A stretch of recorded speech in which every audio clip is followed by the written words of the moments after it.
This is where I wait for you to say something interesting, and then I try and time the button mash. So say something interesting. Something interesting? Start the game already!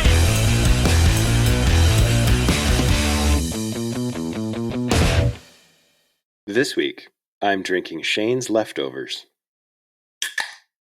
And because I left my leftovers there, I no longer have a box of alcohol. Are you drinking cider? I am. You left a single cider in my fridge and I'm drinking it. That's funny. I'm desperate. I didn't go shopping for alcohol, so I'm back to whatever I decided not to take. I left a bottle.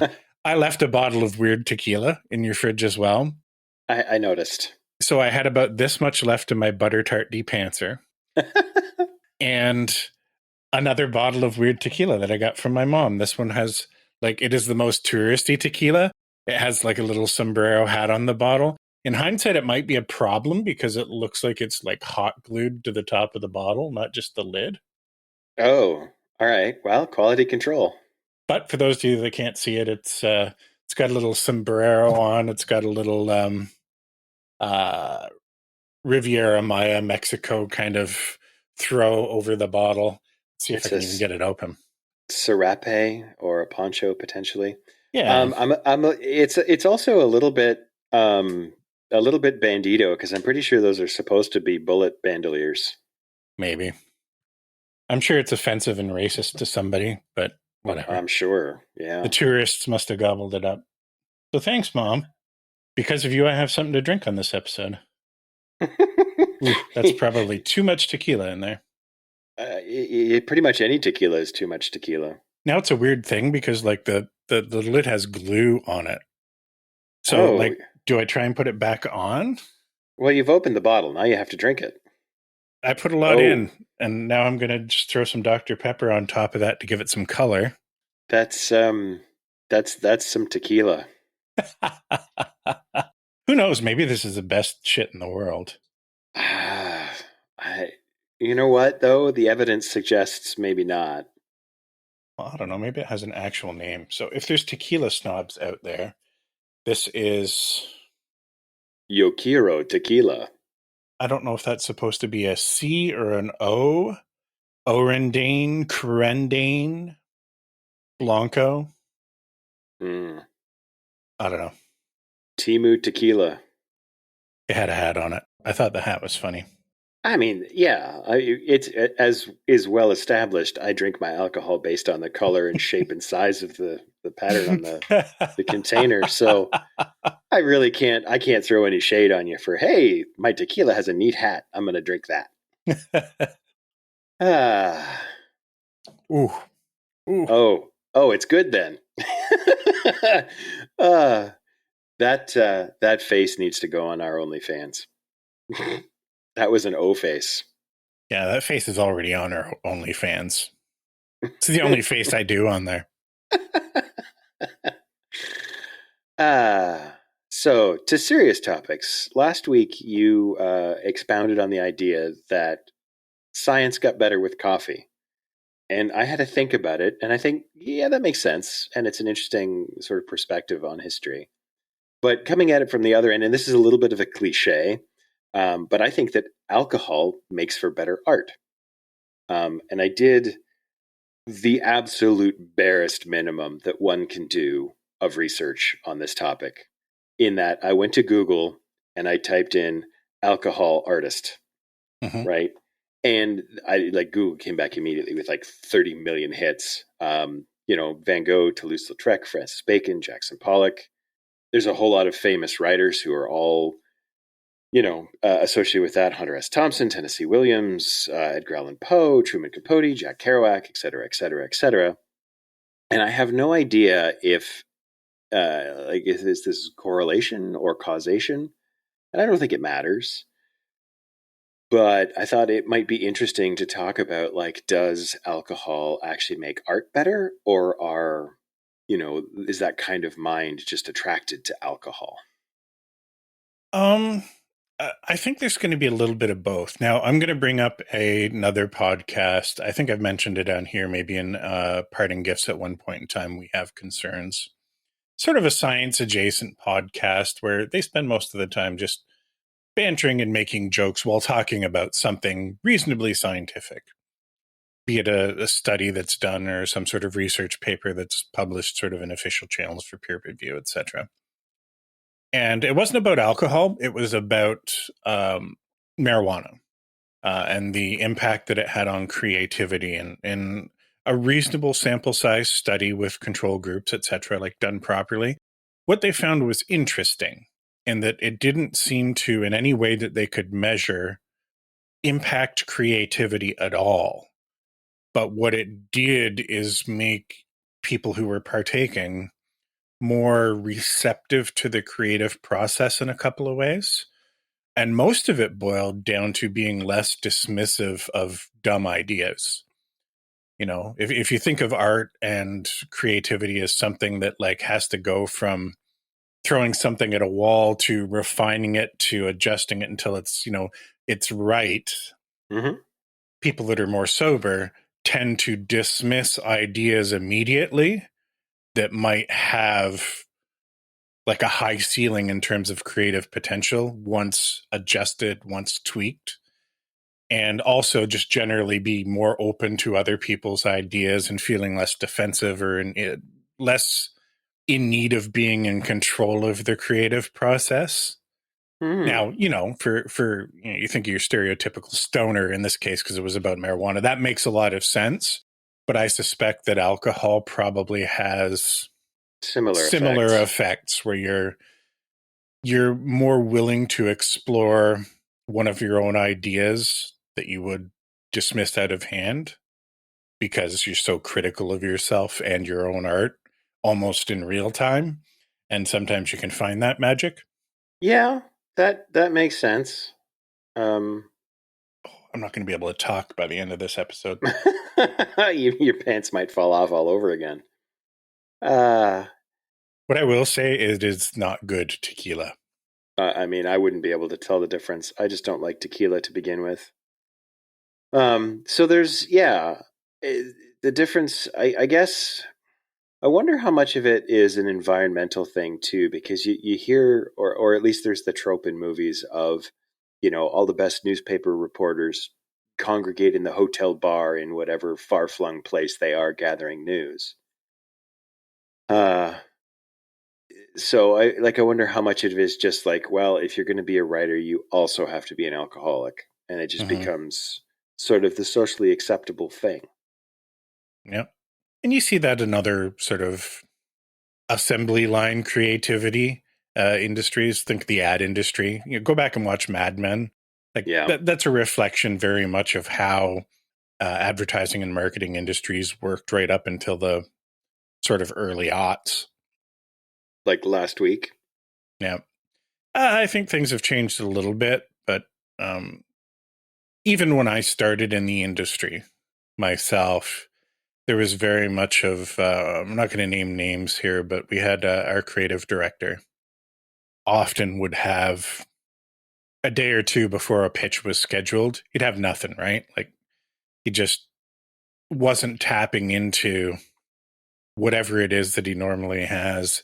And he'd do a thing where he'd spend the night at the office drinking, smoking. You can almost imagine the Charlie Day meme image of like shit written on a wall and red string and stuff like that. And then you'd walk in the next morning, he'd still be at the office. He'd invite you into, we had this boardroom that we used as sort of a creative space too. It had all like cork wall and stuff. He'd walk you through, and he was very old school. So it was like chart paper and notes, and he'd walk you through the process, and the magic would be there. Like it would happen all in one night, whether it was the alcohol, whether it was the pressure, or whether it was just that's the creative space where he's normally the most creative. So he has to put himself in that environment.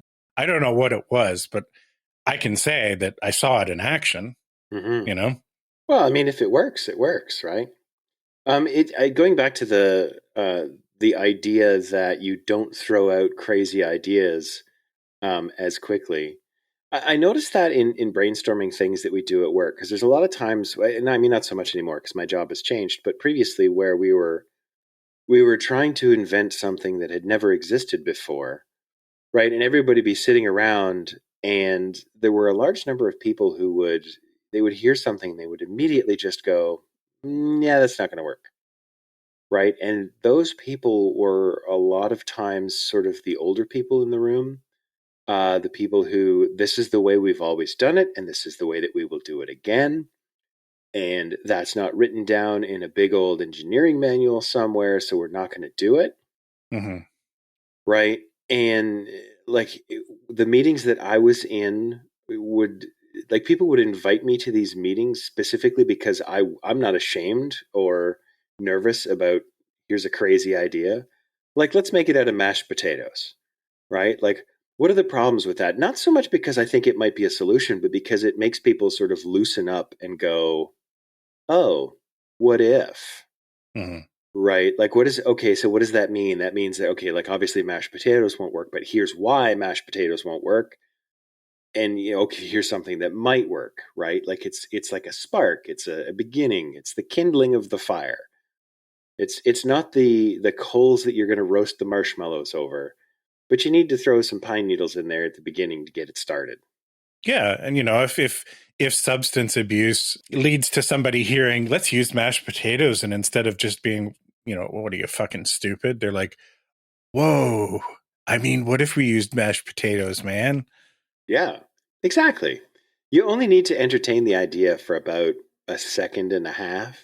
Yeah, there's that sort of barrier to entry that you got to get beyond. And then once you start thinking of the idea for its own merits rather than dismissing it just on principle, Yes, because it is outside the box or whatever your reason is. And even like turning that around to just single person being creative, dismissing your own ideas, yes. because you're overly critical and not exploring them works kind of the same way. I mean, yeah, who is their own worst critic? Certainly not me. Every time, all the time, about everything. Took us 72 years to start recording this podcast for some reason. Oh, yeah. I mean, let's be honest. Alcohol is not helping this art, but it does make it more fun, and it makes it easier to just throw out stupid shit and go, meh. Whatever. Fine. I got a built-in excuse for my bad ideas now. Oh, what's that? Man, Tequila? I was drunk. Yeah. Yeah. Must have been Fair the enough. tequila. So if you don't like anything I say in this episode, blame it on the tequila. No, I blame everything on tequila. I, for one, blame techno. So here's a funny thing. So you remember that H Bomber guy video on plagiarism that you recommended to me about a year ago? Yep. Well, it takes him about 8 months or so to make videos like that, and it took me almost a year to watch it. But I did actually finish watching it today. And I just want to mention, if he is listening, there was an absolutely banger joke at 3 hours and 30 minutes in. There were some other bits that were fine, sort of amusing, but it was an absolute banger at 3 hours and 30 minutes. So if you want to go and watch a 4-hour video, it is a good one. I recommend it. But at 3 hours and 30 minutes, there's a joke that will make you, but you have to watch the preceding 3 hours and 30 minutes for the joke to make sense. There's one other thing that I got out of it. The reason I brought it up actually is because he was talking, like, plagiarism is obviously a problem, and he's talking about people presenting other ideas as their own. And I'm like, I wonder if I can make money doing that. And then I thought to myself, okay. And he's like, well, here's this other video that no one watched, and he zoomed in and it has 5,000 views. And I'm like, no one watched a video with 5,000 views? How many listens do our podcast get? Like 40? I think we can plagiarize all we want. We're never making money with this. Well, see, that'd be the problem. The minute we start plagiarizing, we'll find some success because, we're leaning on a good idea. Yeah. Creative people with like artistic inclinations and talent. Oh, talent. Charisma. 3 1s, baby. 3 1s. Actually, this is something you wanted to talk about. Yeah. So we were watching. We had our official, actual in-person get-together, and one of the things that we did while you were here was watch the Dungeons and Dragons movie. And I've seen this in other places, and I've thought about it in other contexts, but I thought this is a really good example to start a conversation. Actually ruins so many things in so many ways, especially like if it's clearly comedy or a generic idea or presentation. Like small inaccuracies are totally fine. And why I bring this up is that I counted the number of wild shapes that the druid goes through. Yeah. She goes like owl, bear, horse, hawk, mouse, fly, whatever. So I wondered, like, okay, so there's 7 in that particular sequence, and this is me going, actually right to the hilt and absolutely fucking ruining this. Now we need to paint the picture, because not only are you saying actually after the fact, while we were watching the movie, Yes. you were sitting beside me and you turned in the middle of that sequence, just before Dork goes from like cat to deer or something. Yep. And something. You pointed it out. I forget what you said. That's too many wild shapes or something like that. I said, how many wild shapes is that? So a druid gets 7 wild shapes, right? And like, so I started making notes because I was curious at this point, right? And the reason that I'm bringing this up is because it is totally fine that they did this. It is against the rules of D&D, and that's okay. It's in a movie. It's special. It's the rule of cool, and it should be fine. But it's level 20 before she can do that. And if she's a level 20 druid, what the hell is she doing running around with all of these mooks? Anyway, my point is that it is absolutely like there is no reason to actually that scene, because it doesn't matter. It fits the story, and that's the point. Yep. And that got me thinking about sort of gatekeeping of things. So many of the hobbies that we are involved with, there's gatekeeping to an extreme degree, and that's one of the things that sort of keeps people out of D&D and various similar hobbies, right? Is there's always a bunch of grognards who are like, actually you can't do that. Actually you should read the manual. RTFM noob. And that's just, I don't know. That's just bad. I want to draw a distinction here. There's a big difference between a rules lawyer and somebody who wields the rules like a club. Yeah. Having a rules lawyer at your table, if they're there to be supportive, right? Like even as a DM, like I don't, I make calls on rules that I don't know all the time.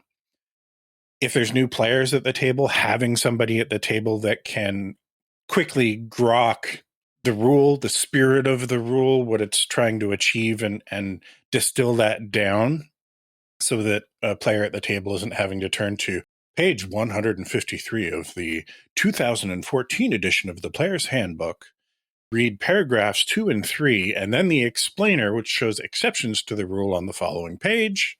We'll wait 20 minutes while you get through that, and then we'll continue playing our game. Like, that can be helpful. Not every rules lawyer is the kind of person that is looking to pull the fun and leech it right out of a game, right? Yes. Yeah, there's a massive difference between, are you sure you can do that? And because there's been a couple of games I've mentioned before that the guys I used to play with on Sundays were much more about rules than they were about story. Mm-hmm. That's not entirely true. Like they were interested in the story, but they were approaching it very much from a mechanical viewpoint. And there were a few times where I would bring up like, how are you casting that spell like that? And a lot of times the answer was because of feature X, Y, and Z, because I don't know all the rules either. Mm-hmm. Right. And like, if it's done, I think that's kind of an okay thing where you can say like, okay, why does that work? Okay, it works like that. Cool. Carry on. Because sometimes you're going to catch people where they go, oh, does it not work like that? Right. Or, and even then, like, it's like, well, okay, well, we'll worry about it after. Right. Yeah. And what I would say with that group coming to that table, and maybe you were a bit of an outsider and it wasn't maybe explicitly discussed at the beginning, But it would have became very clear within a couple of sessions, this is what this group is. Mm-hmm. They're enjoying this game a different way from maybe I would normally enjoy it. They're finding the fun in the minutia of the mechanics and optimization, and they're playing it maybe even a little bit more like a video game. When I play video games, especially in like MMO land, like I really enjoyed finding the meta, finding the unique optimizations, and trying to turn the mechanics and operate within those limits to my benefit. Mm-hmm. That's not how everybody else played the game, but I did that. And when you come to that table and it's very clear that this is the way we're going to play this game and enjoy it, I mean, that's the social contract, and you can kind of operate within that. Yeah. And to a very great extent, I did. I mean, I originally came to that table with, like, not elaborate, but sort of intertwined backstory ideas. And, here is how my character views the world, and here's sort of what my goals are. And they got used to a certain extent, right? But mostly it was about beating up monsters and taking their stuff. Mm-hmm. Right, which is a perfectly valid way to enjoy the game. It's how I enjoyed the game when I started, right? Like our group is the first group that I've played with that has been more interested in story and character development than anything else. And as a player, this is not aimed at you, but anybody else playing the game, and we're not even in table talk yet, but it would be okay for you to come to a table like that, discover over a few sessions, oh, these guys are having a good time, but the way they're doing it isn't for me. I'm bouncing off this particular style of play, and to just sort of step away saying, hey guys, I mean, you seem cool, but I'm not finding the fun the same way you guys are. I'm going to, find something that is more of a fit for me. That's fine. Where you notice that stereotypical sort of actually annoying in a bad way kind of person is when like the social contract seems to skew the opposite direction. Here's a bunch of people around a table that are playing it, rule of cool or whatever. They're enjoying the game a different way, and then they step in and interrupt. It's like, hit the pause button. It's you can't do that. It's never what you can do. So actually, you can't do that. Yeah, and that's the kind of thing, and that's exactly the angle that I was coming at that from. Is it actually no, you can't, right? And to an extent, I understand it, right? Because it's often someone sort of feeling powerless, trying to find a lever for what have I got power over, right? And knowledge of the rules is a power like that, right? It's a sort of a personal agency that you can go, I know what the rules are. I'm able to tell you, no, you can't do that. Ha ha. I am valuable and useful. But what I would say is if you are that person and you understand the rules, you can find that lever by telling the people around the table what they can do. And that will be received very, very differently. It's harder to do that. Mm-hmm. And I think we've spoken before. You think about how dumb is the average person. Half of them are dumber. And I think probably you'd need to be an above average person to find the positive way to spin that kind of behavior. Mm-hmm. For sure. Right? But it is possible. Oh, sure. And sometimes it's about even just playing the right class, playing the right character that allows you in character to lift everybody else at the table up. Play a bard, play a cleric, something like that, where it's just, if you want to focus on that minutia, if you can almost every other turn say to somebody, actually, you're going to get a +4 there as well, which is going to make the difference between you failing and succeeding on that because you have bardic inspiration for me, or you're within 10 feet of my aura as a paladin, or whatever it is. Like, there's ways for you to get that in a group that isn't negative. And we're back into the idea that cooperation is better than competition. Yeah. You don't have to fight for the spotlight. You can share it. You can turn up the spotlight on another character and thus put some of it on you. I found it particularly amusing as we're sitting and watching something that we've both called an amazing movie, we both love that Dungeons and Dragons movie. And we've talked about, you know what? Yes, they've taken creative liberties and freedoms with all kinds of stuff. I wasn't sure when you said it if you were holding the remote control, getting ready to hit the pause button or not. No, absolutely not. This is another thing too, because the motivations for actually change as well, and it's a little bit. I find like there are different motivations behind mansplaining. Yeah, right. That was much. I took it as I know the rules. I know you know the rules, so this is me giving you a little bit of a wink and a nod while we're in a dark room, saying, "I bet you noticed that too." More or less, yeah. It was the sort of, hey, nudge, nudge, wink, wink. Here's an inside joke that we're both going to get. And for me, a lot of the time, I don't know if I mentioned this last episode, but my wife actually me last week or 2 weeks ago. At some point in the recent past, I can't remember what it was about, and it's not important. I'm just very proud of her for having done it. But when we do that to each other, because she and I do that back and forth a fair bit, it's always very much tongue in cheek. We both understand what the joke is. Yeah. And that makes it a whole lot different from, actually, I'm so much better than you. Oh my God, here's the knowledge that I have that you don't.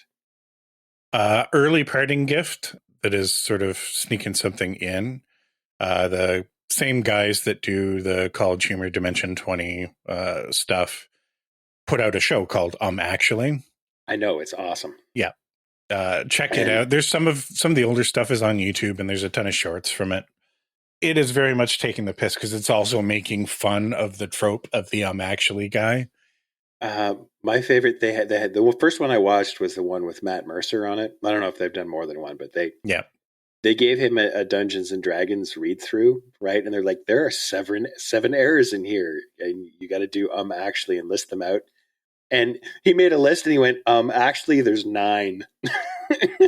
To which you probably said 11. Yes, I did, in fact. Well, I had more time, right? Because I could pause it and go, let me look that up. But yes, there were more than they thought there were.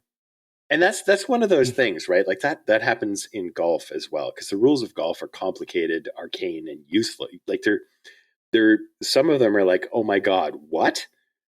So there are multiple articles that have shown up in various magazines over the years. Things like, here are 10 rules that golfers break all the time without realizing it. And I'm sure that Dungeons and Dragons is like that too. Like there are rules. I know that there are rules that our group breaks, specifically because I intentionally do that. There are some rules that, like for some tables, don't make sense. Break them. Like who cares? Oh no, the balance of the game is ruined. What balance? This is not an MMO. You have a judge, jury, and pseudo god sitting at one end of the table. Make them make the decision. Boom, done. Yeah. Balance not required.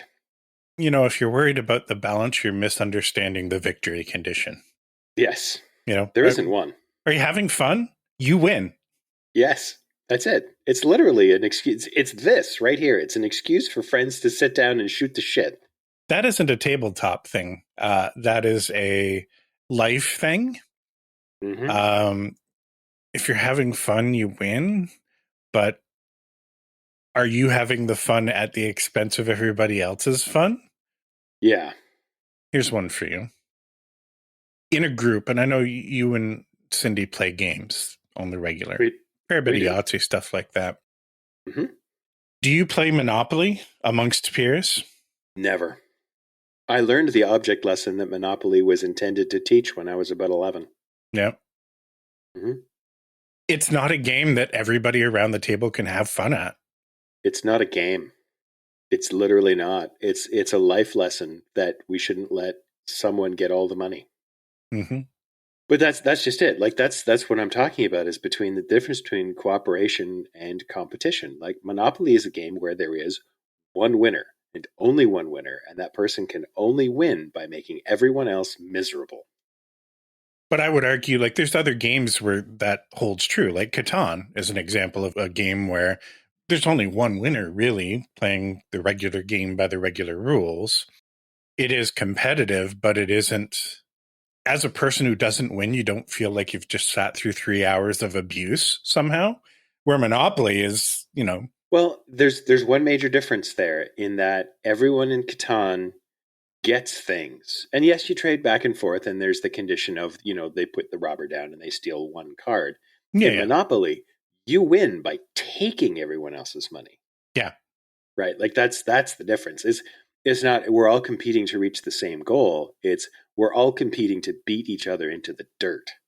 Yes. Anyway, I mean, there's been many sort of analyses over the years of why Monopoly is just a bad game, because it is. It's a bad game, and it's not fun. Actually, no, you can't. Actually that because I'm right. Unless you were just about to say, actually, you're right, because then, yeah, I know. I can't even in good faith play devil's advocate with Monopoly. It is a game that it's an interesting character study because you watch people play it and everybody has their own homebrew rules to Monopoly that is their way of either trying to make the game fun, trying to make the game less fun, trying to make it shorter, trying to make it longer, whatever. Everybody's got their own vision of what Monopoly is in their head, and it's almost not the rules as written. Despite millions and millions of people having their own rules to Monopoly, I'd argue that none of them have managed to turn it into a good, fun game for everybody. I would suggest you're probably right. Fuck Monopoly. Yes, fuck Monopoly hard, in the ass, sideways. Well, there's our show title. Yeah, interesting bit of trivia, which is another thing that comes out of nerddom with actually, is Monopoly was actually originally invented as a lesson about capitalism. Mm-hmm. And there was another game that was supposed to come right after it to show you what happens when everyone cooperates. And worth calling out, the game was not invented by Parker Brothers. The game was stolen. Yes. It was stolen, and they got rich based on that. So welcome to capitalism, kids.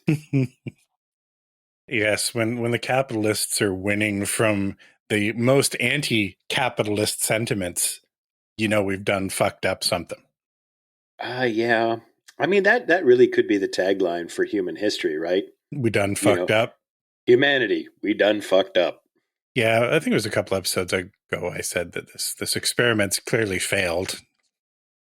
Well, in the beginning, the universe was created. This has largely been regarded as a bad idea. Hey, do you want to talk about some video games? Sure, let's do that. I used to be an adventurer like you. Stay a while and listen. I've actually been playing some video games. Before we get into that, though, I'm interpreting your note here as the fact that you've started playing Baldur's Gate 3 again. I did. I started because last time we talked, you said, hey, try things in story mode. And I've discovered that story mode is not actually the problem. It's not the difficulty of the game that is the issue. The issue for me is that quite a few of modern games are about really big narrative arcs. And really what I'm hankering for is more complicated Pong. Right? Because Baldur's Gate 3, I mean, it's a wonderful game. It's a great story. But I would much prefer to consume the story of Baldur's Gate as a movie or as a novel than as a game. And I would much prefer to go through Baldur's Gate 3 as a game. Like, cut out all of the story elements and just give me all the fights. Mm. Right? Because in my mind, they're two separate things. And I know that's not true of everyone, and that's fine. But for me, it's not about getting through the thing quickly or trying to make it easier. It's about there's just too much story there for me. See, you are your old D&D group when it comes to Baldur's Gate 3. Because it's a video game. What I suggested was don't switch it to story mode or easy mode and then try and play it the way you've been playing it. I said switch it to story mode, breeze through the mechanics, consume the story so that you can enjoy that much like a book or a movie as sort of a basic interactive fiction. And then you can go down and get bogged back in a replay where you've got the difficulty high and you want to play, Final Fantasy versus Final Fantasy Tactics. You want Baldur's Gate 3 Tactics Edition. I do. And but here's the thing is that I started a story mode and I'm like, okay, I won't worry about the combats. I'll just fucking click on things and attack them and they'll die and I'll move on. It's fine. But here's the thing is that when I do that, I enjoy the story, but the story has too many fucking interruptions in it. At that point, combat is interrupting the story that I'm enjoying. So basically my point is that I don't want the world to change. I have just come to a greater understanding of how I consume things. And video games for me are much more about, because this is a bizarre thing too, is one of the reasons that I enjoyed EverQuest more than WoW is that WoW has more integrated sort of story as you go through it, right? Or at least the modern WoW does. Like there's lore and stuff. EQ, the lore is there if you want it, but sort of the core game loop for people who have stuck around is punch monster, take its stuff, which is what I enjoy in a video game. I mentioned a couple of episodes ago that I was playing through Portal again and really enjoying it because it was literally about, there's some story, but it's very much to the side of the game, right? The game is put a portal down and jump through it and try and get to where you're going. When the two things are running hardcore in parallel, I really enjoy it. When it's some story, some combat, some story, some combat, some story. If you could skip past all of the combat, I would probably really enjoy the story. If I could skip past all of the story, I would really enjoy the combat. I think they're both great. I find it funny, and not to, again, skip ahead to Table Talk, because we've got Table Talk stuff to do, but I find it funny that you've intentionally drawn a contrast between your old D&D group and the way they enjoyed it, and then you as a DM creating this world that you wanted to create and create this story rather than just, hey, get a bunch of people together and here's a bunch of random encounter tables. When I'm talking to people, I enjoy the story more. I just D&D is a different thing for me, right? Like Baldur's Gate to me is supposed to be a video game, and I have found that I'm just not enjoying that. And it's not to say that it's bad, just that I'm not enjoying it. Actually, you're wrong. No, that's fine. Yeah, I get it. you know. Part of turning the difficulty down in some of those games for me is me saying, you know what? I'm enjoying the story and I would prefer it with less interruptions. Now, I'm fine with some interruptions, right? Because to me, that's important to establish that immersion around character development and stuff. I need to be able to feel like a badass, not show me that I'm a badass kind of thing. So sometimes turning the difficulty down can achieve that too, right? Because you can face roll stuff where it might be super difficult. And sometimes it's like, oh, I'm a superhero now. And that allows you to enjoy a superhero-like story sometimes a little bit easier than playing it super difficult. Because there's that disconnect between the character I'm playing being a badass and me as a player being a badass for conquering whatever the difficult challenge is mechanically of the game. And I enjoy games like that too. But I don't look at a Baldur's Gate 3 and say, oh, here's, fantasy combat mechanic simulator. Like I look at it as, here's a game that has a narrative arc. I approach it more like D&D. And combat is a part of that.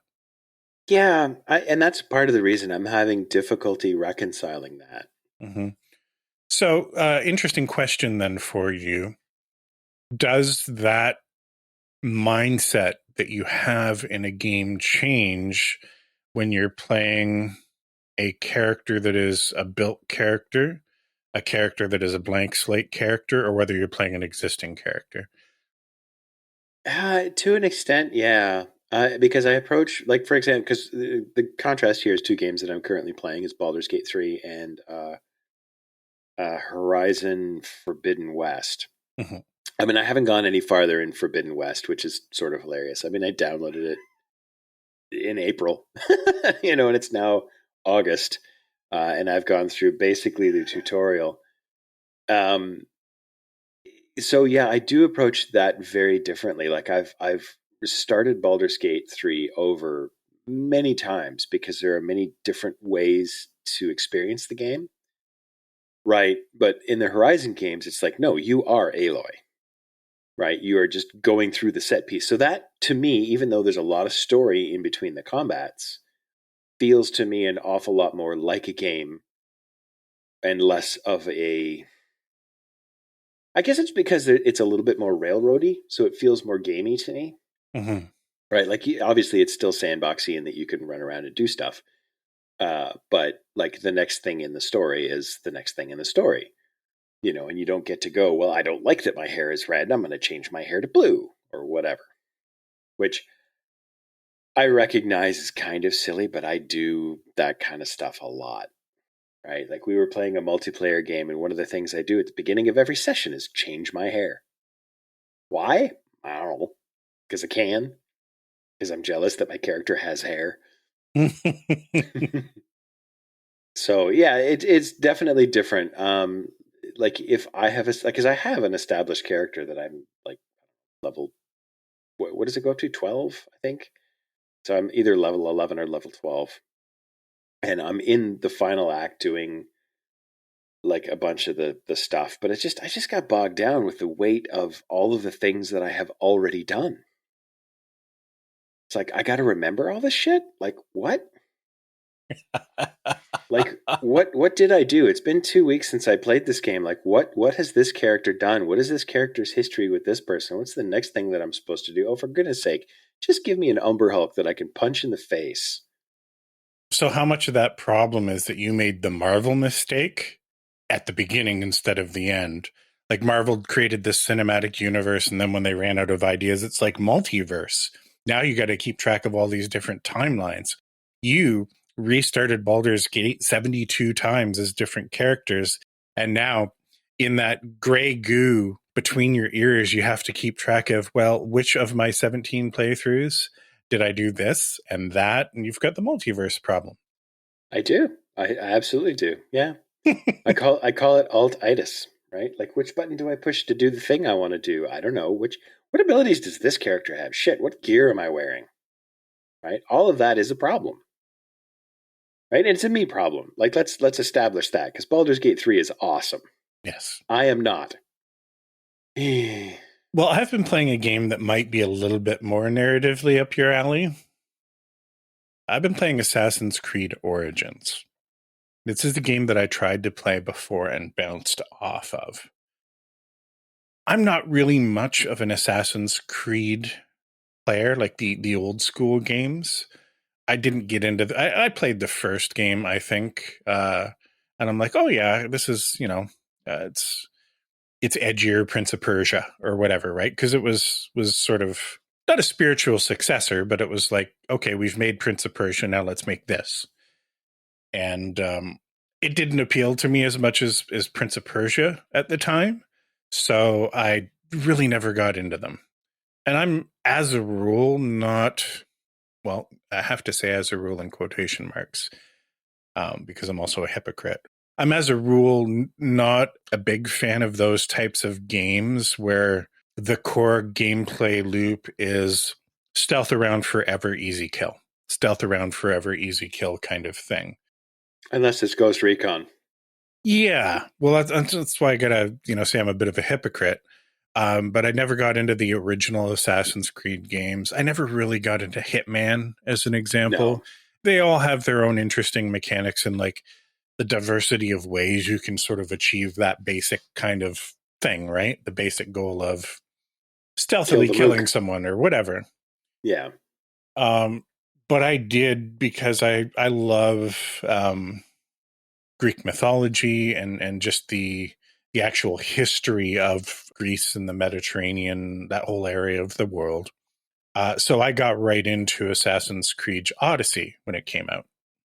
It was a second game where they shifted gears and tried to turn Assassin's Creed from what it used to be into very much the Far Cry kind of open world. Mm-hmm. Ubisoft, like every game they've made in the last 15 years has kind of been that.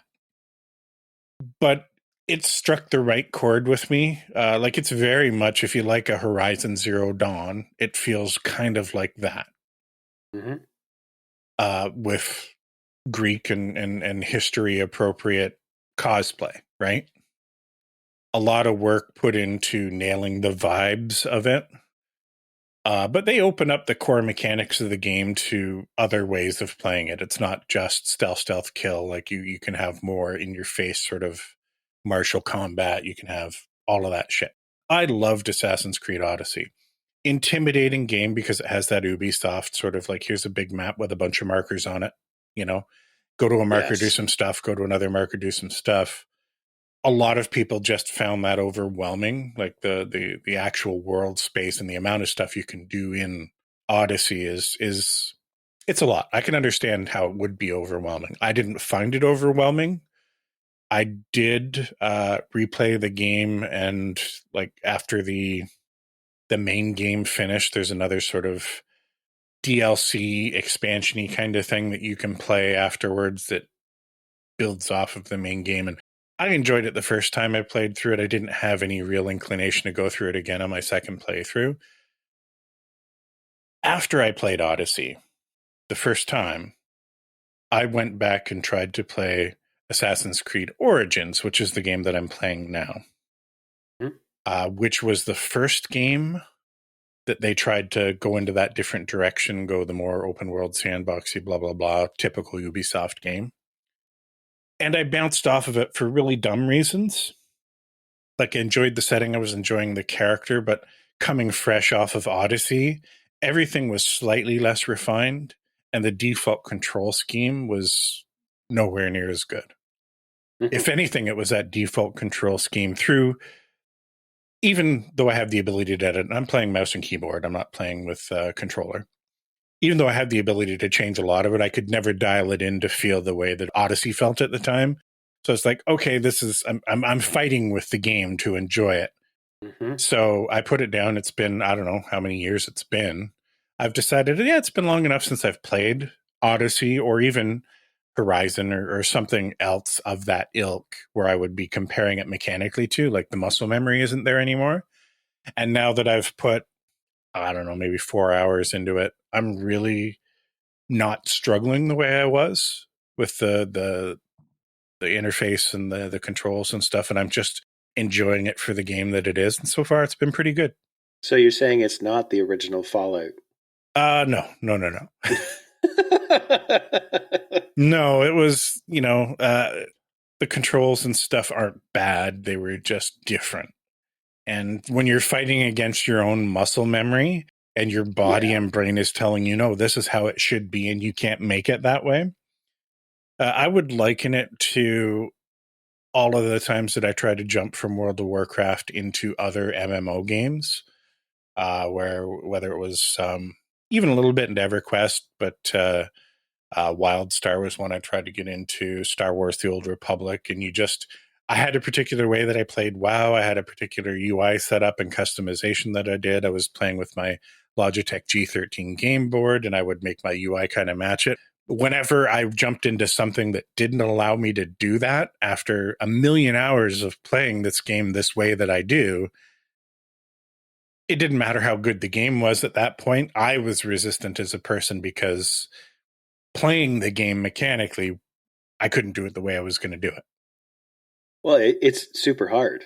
Yeah. I mean, that almost locked me out of Baldur's Gate 3, honestly. Like the original sort of, okay, so it's point and click, but the camera doesn't, oh my God, I can't control the camera. I can only zoom in and out, and it zooms in and out on an arc. Oh my God. I mean, I had to do an apology episode on this very podcast about Baldur's Gate 3 because the camera issues and control scheme was so hard for me to adjust to.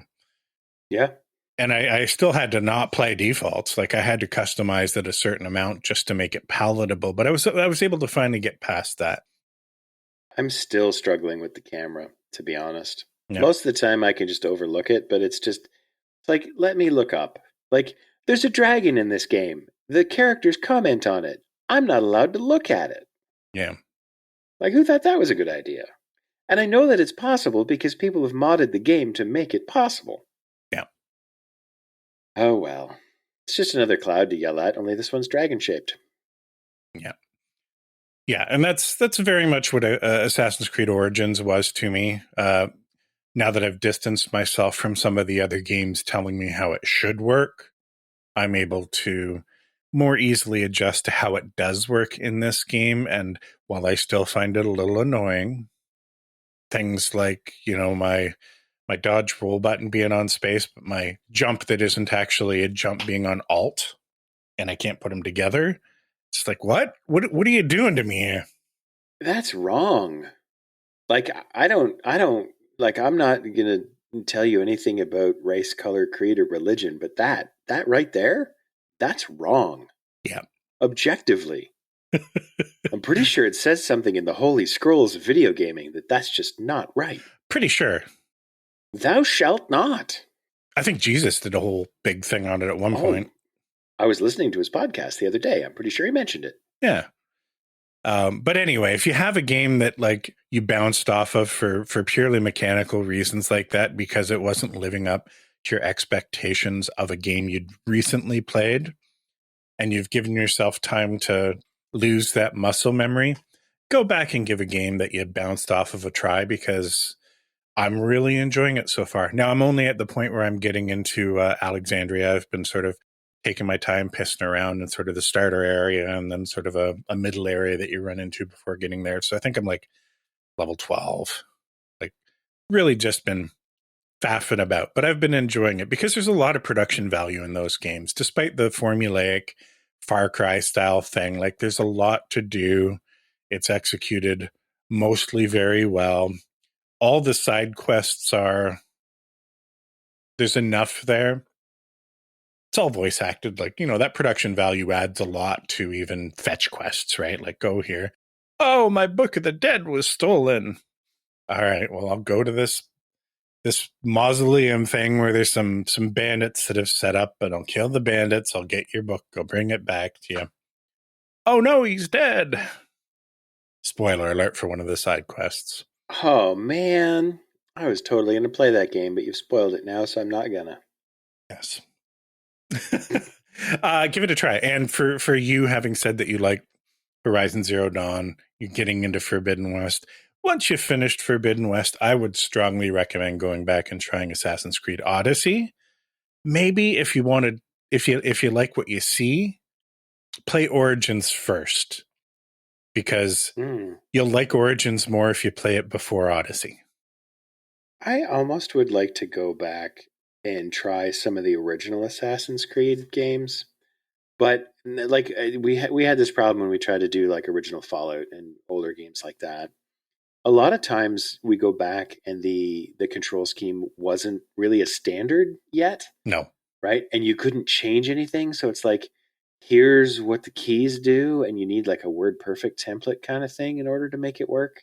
Yeah. Gah. You've been reading more of your books? Yeah. All right, let's talk about them. A book? That's right.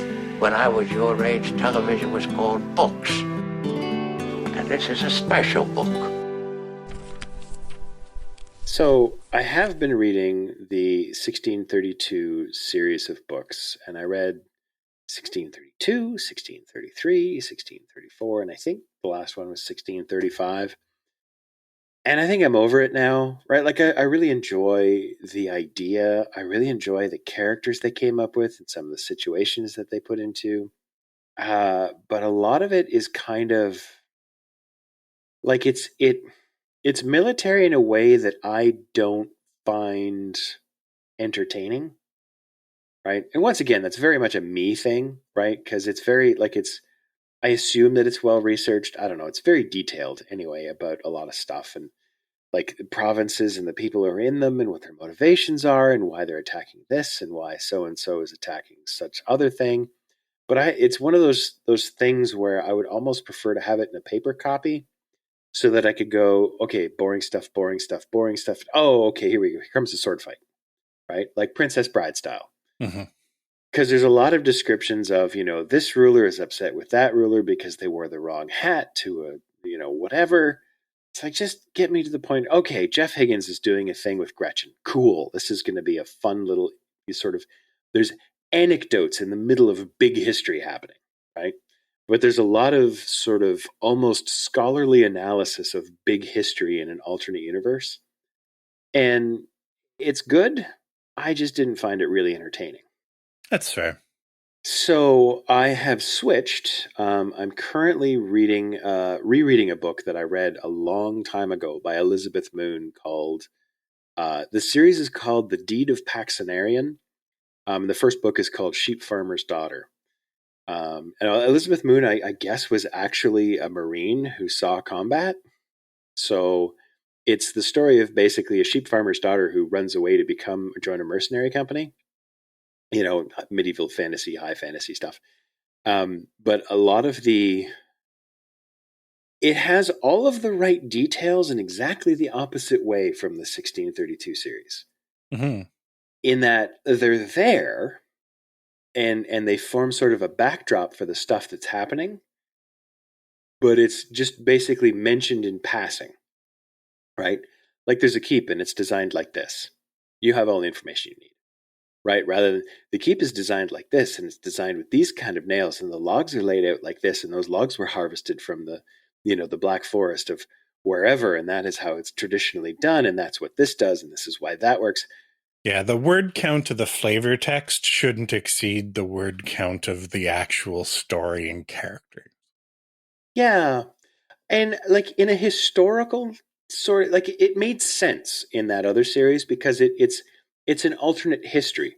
You need the historical backdrop unless you're a German history scholar, in which case you'll be either going, actually, or you'll be going, okay, this is a really good alternate history, right? But for those of us who are neither of those things, it's just a little bit boring for me.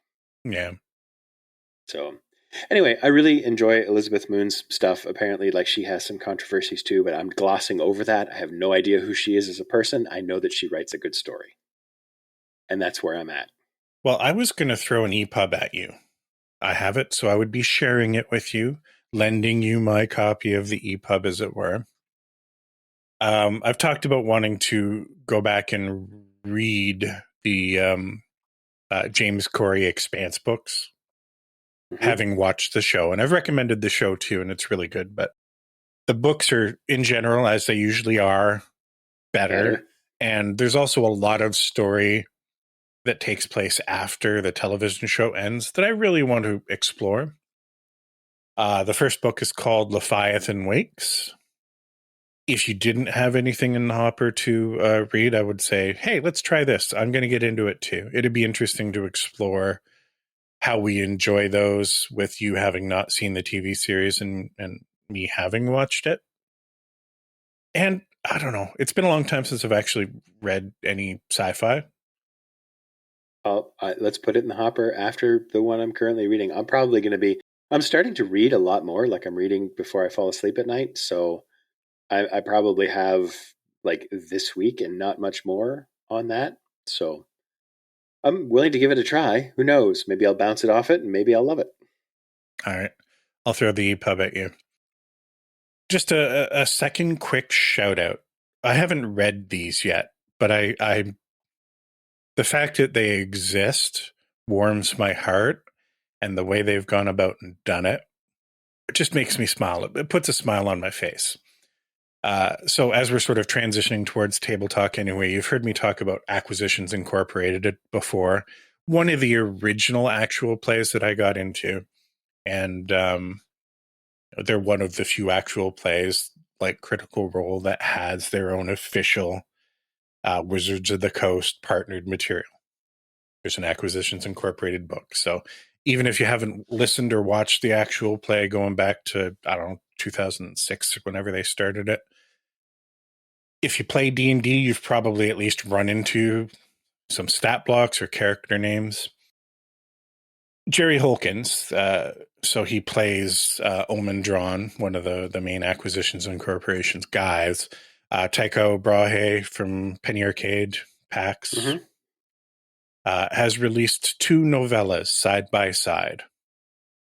One of them is a prequel called Acquisitions Incorporated Initiation, which in and of itself, I'd be like, yeah, you know what? Hey, it's a little prequel novella. I'll go back and read that. I haven't bought it and started yet. But what puts a smile on my face and sort of a clever, he's obviously not the first person to have done this, but it is appropriate for him and these characters and whatnot. He's released a second book at the same time, a second novella called Drawn Magic.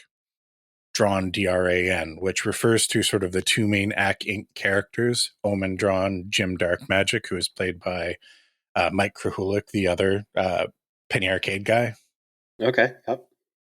And it's Drawn Magic, and the description of this novella is the incredibly gay version of the Acquisitions Incorporated book that might actually be the real one.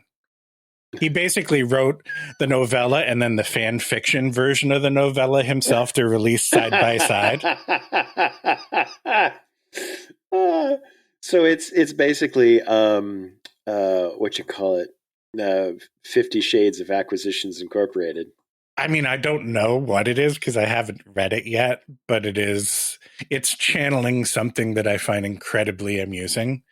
And if you're going to release some novellas and you have this community that has been, tongue in cheek kind of standing these two characters anyway, Mm-hmm. you get people that are always submitting like fanfic art of this online to embrace it and lean into it. And not only just like have it there, but also say, this might actually be the real one. As part of the description, like it's not the subtitle, but it is like right there. I don't know. I find it incredibly charming. It's the same kind of thing that like if you think about how Dungeons and Dragons exists in our minds, right? It's so my latest playthrough of Baldur's Gate 3 that I tried in story mode, I named my character The Darkness. Right? Because it's like just so D&D, right? It's like, I am the darkness. Everything is so dramatic. I fade into the shadows. And in reality, what you're doing is you're sitting around shoving Cheetos in your face and going, are there any girls there? Right? It's that contrast between sort of how we see ourselves and how we really are. Yeah. Right? On the one hand, it's like, oh, yes, I'm so dramatic and mysterious. And on the other hand, it's like, no, you're not. You're wearing a funny hat and your coat smells like cats. And you're playing fantasy Batman. Fuck off with that shit. Yeah. I'm Man-Bat. Anyway, I haven't read those two novellas, but for anybody that has even a passing interest in Acquisitions Incorporated, I think he's selling both of them in a bundle for like $9 or $10. They're just PDFs, unfortunately, right now, but it's probably worth grabbing just for the hell of it. I mean, you all have a printer at work, right? Just take it to work and print it. Yeah. Tell them I told you could do that. Do you want to get into some limited table talk? I think we should. We'll keep it short.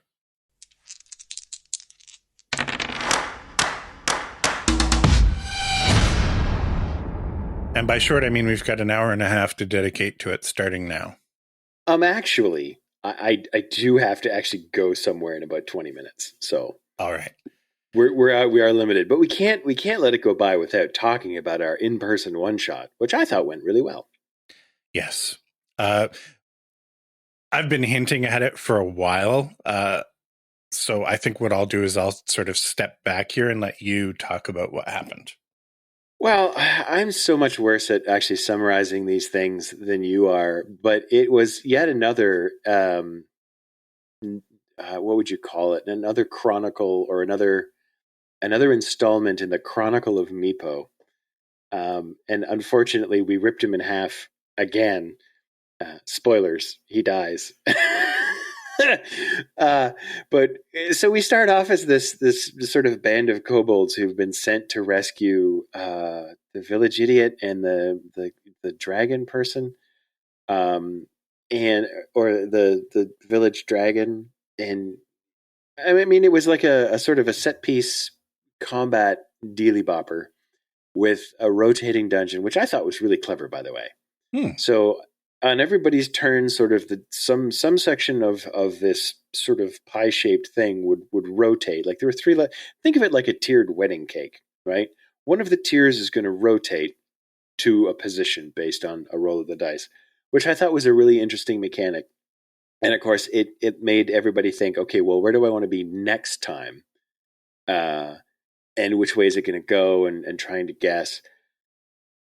And of course, we had my friend Mac, who has never played 5th edition before. So he's like, I don't know what the rules are, but I'm going to go here and try this and do things. And I thought he did pretty well in that setting. Although I do think that he was expecting a little bit more role playing and a little bit less combat. Right. Based on, because he's a theater kid. Mm. Right. So that's more his milieu, I guess you would say. But anyway, like the whole sort of sitting around a table, rolling dice, talking to each other, little bits of side conversations, everybody getting to laugh together, right? Without over like doing feedback versus mic and speakers and things. And it was a really good vibe. And there was cake, which makes everything better. There was cake, there was pizza. It was fantastic. Yes. What did you think?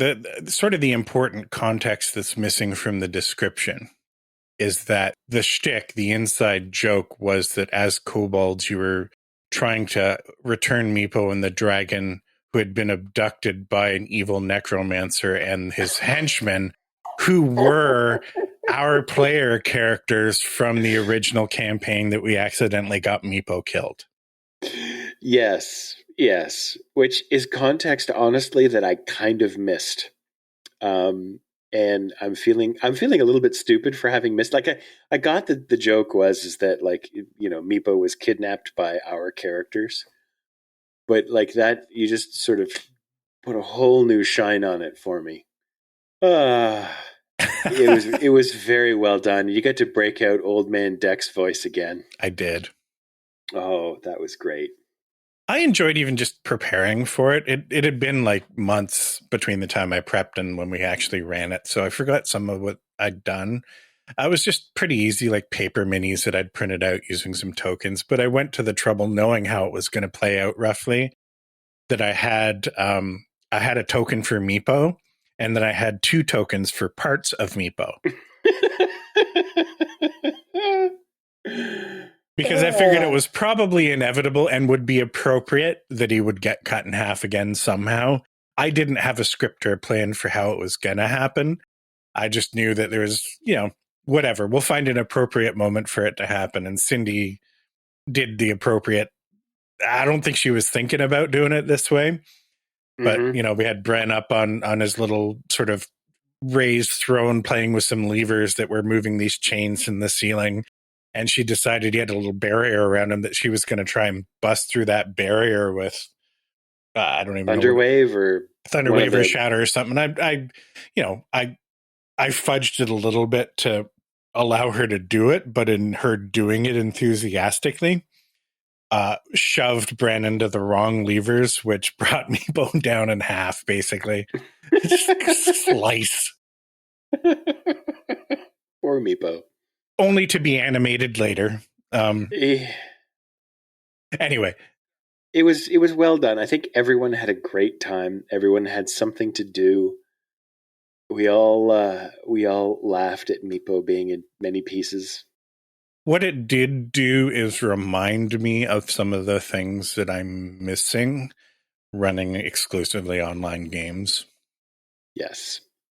Yeah. So here's an interesting thing. So our game, I redid our map in Wonderdraft, and in doing so, that map of the landmass that you're on right now is only part of a much bigger whole. So I'm seriously thinking about actually starting an in-person group in another part of the world. That totally makes sense. Yeah, and then maybe someday, you know, you meet up or you hear rumors of the heroes from the other side of the world who are now doing whatever. It gives me a chance as well to develop more pieces of that world. Because honestly, that world is a little bit thin, right? Which is sort of intentional, and that will become apparent and appropriate later. Well, there's no way I could drive up there, justify it for a weekly game, but if you're running a game every couple months or something like that, I probably could make that happen. Well, I think probably what I'll end up doing is I'll probably end up running like a weekly game, and then do something like, I don't know, like 4 times a year, like spring, summer, winter, fall, pick a long weekend and do like a marathon session, with guest appearances. So I don't know. We'll see how it works out, because I think that could definitely work. Ignoring the social element of it, which was most of the reasons playing in person was just so much better, I think we can talk about the tangible element separately. Physically picking up and rolling dice just Yes. hit different. The sound of you were using a dice tower, the sound of the dice rattling through there, the paper minis and stuff, moving them. I think that was probably the less important piece of the tangible element, but having character sheets that were physical character sheets, rolling dice, looking up stuff. I got to roll my bronze dice for the first time in anger. It was great. I'm very glad that you brought those little dice arenas too, because I rolled them the first time and thought, ooh, I don't want to roll these on my table. They will leave marks. Yeah, I'd pick those up just to show how long it's been going since I've been wanting to get some in-person stuff. I think I grabbed those when we were potentially going to do a D&D one-shot on my 40th birthday LAN party thing. Yes. So they've basically just been sitting since then. That's a while. Yeah. What is that, like 4 years?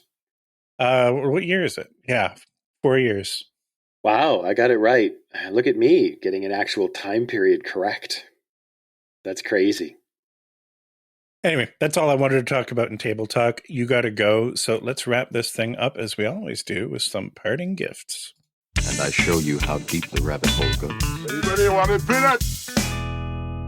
So I have a parting gift, but it's not the one that I actually wrote down in the show doc. That's not allowed.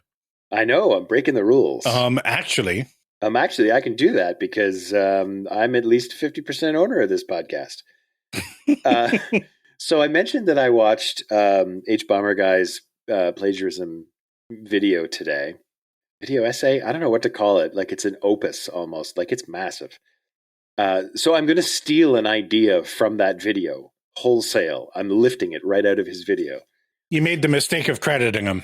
No, I'm not going to give H. Bomber Guy any credit whatsoever for stealing his idea that I'm stealing right now. Okay. So I'm going to start a second channel where I read random Wikipedia articles verbatim. And that's it. That's the whole channel. I've had that idea. Not that I read it. I thought that it might be interesting to do as almost like an ASMR sleep kind of thing. Like if I could get my wife to do it with her hot voice, just sit there. It could be like, there's the joke, right? That person could read the phone book to me and I'd be into it. Well, Wikipedia is basically reading the phone book. Kind of. There's some interesting stuff there. I used to, back when I had a job where I had some amount of free time, but no access to anything. I would go on Wikipedia because we were allowed to look at Wikipedia and anything we want. And I just click like, what are today's articles? Yep. Where does that take me to? Follow the rabbit hole. Yeah. And some of those rabbit holes lead you down interesting spaces. And I mean, I don't know how accurate they are and I don't care. It's just information, right? I was reading it for entertainment. Yeah, Anyway.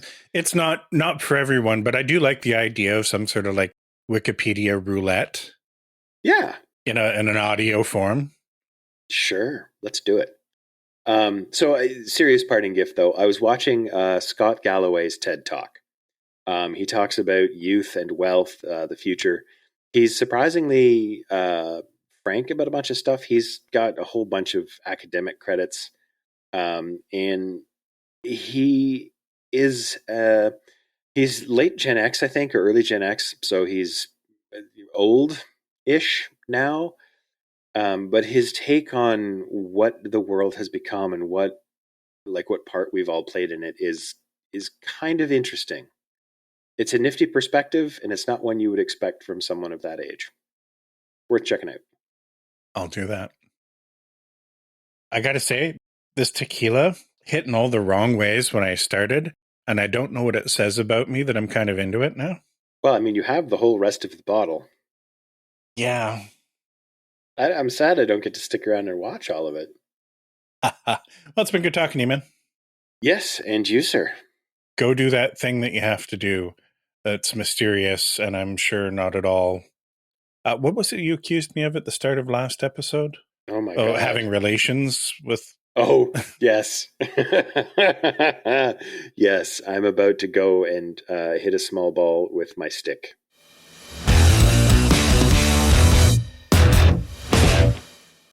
Pants.